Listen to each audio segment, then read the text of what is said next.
5 मार्च 1953 Soviet संघ के तानाशाह जोसेफ स्टालिन का दिल का दौरा पड़ने से निधन हो गया था। लेकिन देश में कहीं मातम की लहर थी तो कहीं जश्न का भी माहौल था। इस विषमता के पीछे कारण थी सोच। एक विचारधारा यह थी कि एक क्रूर शासक का अंत हो गया और उन्होंने जश्न मनाया। वही दूसरा वर्ग एक महान नायक के जाने के गम में डूबा था। लेकिन एक वर्ग ऐसा भी था जिनके जश्न में दहशत का खलल पड़ गया था।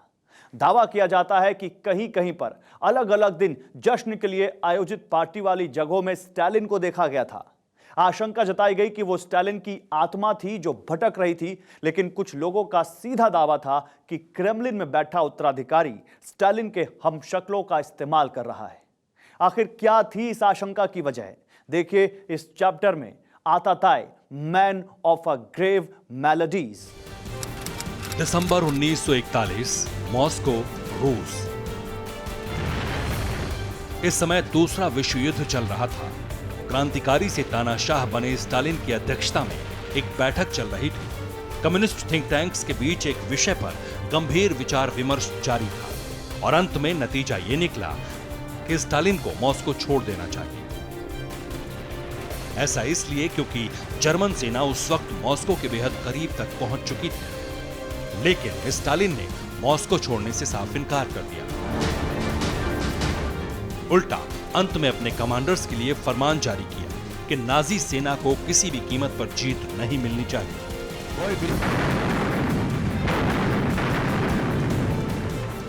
जंग के दौरान स्टालिनग्राद की लड़ाई बेहद निर्णायक मोड़ पर थी।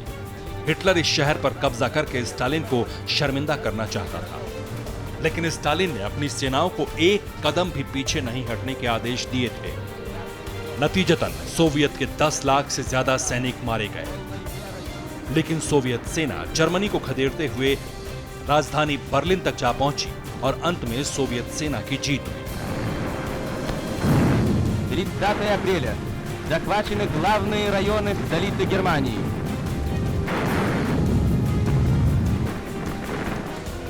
पूरी दुनिया ने माना कि जर्मनी के खिलाफ जीत में स्टालिन ने ही अहम भूमिका निभाई, लेकिन स्टालिन के करीबी कम्युनिस्ट थिंक टैंक्स इस जीत में उनकी भी भूमिका को अहम मानते हैं, जिन्होंने मॉस्को से लेकर जंग की जमीन तक सेना में जोश भरा।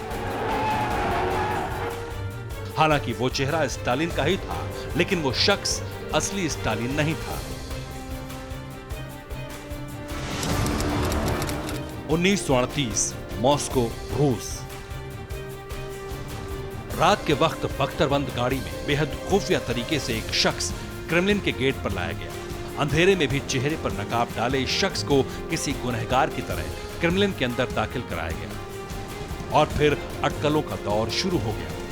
क्रेमलिन में डे ड्यूटी पर तैनात कर्मचारियों को सिर्फ ये पता चला कि रात के वक्त किसी गुनहगार की पेशी हुई है। इससे ज्यादा ना तो किसी को कुछ जानने का हक था और ना ही कोई सूचना जारी की गई। लेकिन सवाल यह था कि वो शख्स क्रेमलिन से कहां गया? अगर उसकी मौत हो गई तो उसका शव कहां था? इस घटना के बाद क्रेमलिन से संबंधित लोगों में यह शक आम था कि स्टालिन की जगह किसी हमशक्ल ने क्रेमलिन में जगह ले ली है। और 1945 में जर्मनी पर जीत के बाद जानकार दावा करने लगे कि जो शख्स सेना में जोश भरने लगा, अलग अलग जगहों पर पहुंचा, वो असली स्टालिन नहीं बल्कि वो था जिसे नकाब में क्रेमलिन लाया गया था। और इस दावे की पुष्टि करने के लिए खुफिया रिपोर्ट्स का हवाला दिया जाने लगा, जिसमें बताया गया कि 1938 के बाद स्टालिन ने खुद को क्रेमलिन के दायरे में सीमित कर लिया था। क्रेमलिन की अहम बैठकों में स्टालिन शामिल होकर सिर्फ फैसला सुनाते थे, लेकिन क्रेमलिन से बाहर निकलने वाला शख्स असली स्टालिन नहीं था बल्कि उनका हमशक्ल था। और स्टालिन के इस हमशक्ल को आर्मी इंटेलिजेंस ने खुफिया जिम्मेदारी सौंपी थी।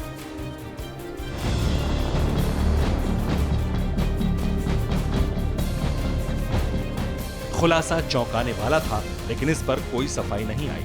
मतलब साफ था, क्रेमलिन में कुछ तो ऐसा हुआ जो आशंका की जमीन को सींच रहा था।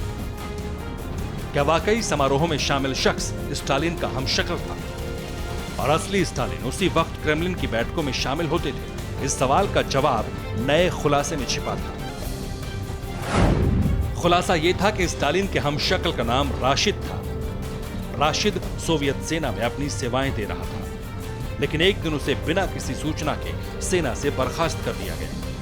उसका गुनाह उसकी शक्ल जोसेफ स्टालिन से हूबहू मिलना बताया गया था।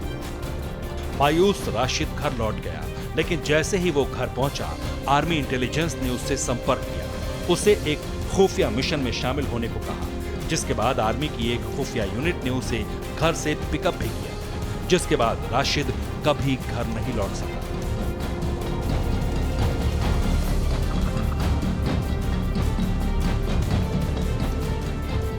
कहा जाता है कि जोसेफ विसारियोनोविच जुगाश्विली से तानाशाह बने स्टालिन ने अपनी पार्टी की सेंट्रल कमेटी के 139 में से 93 लोगों को मरवा दिया। इसके अलावा सेना के 103 जनरल और एडमिरल में से 81 को मौत के घाट उतार दिया था। इसलिए कम्युनिस्ट पार्टी के अंदर ही उसके कई दुश्मन बन चुके थे और इन्हीं दुश्मनों की वजह से उसकी जान खतरे में थी। लेकिन स्टालिन के सीधे संपर्क वाली आर्मी इंटेलिजेंस ने इसका तोड़ ढूंढ निकाला। दावा यहां तक किया जाता है कि स्टालिन का सिर्फ एक हमशक्ल नहीं था, बल्कि और भी थे। एक थ्योरी बताती है कि स्टालिन के एक और हमशक्ल का नाम फेलिक्स डाडेव था।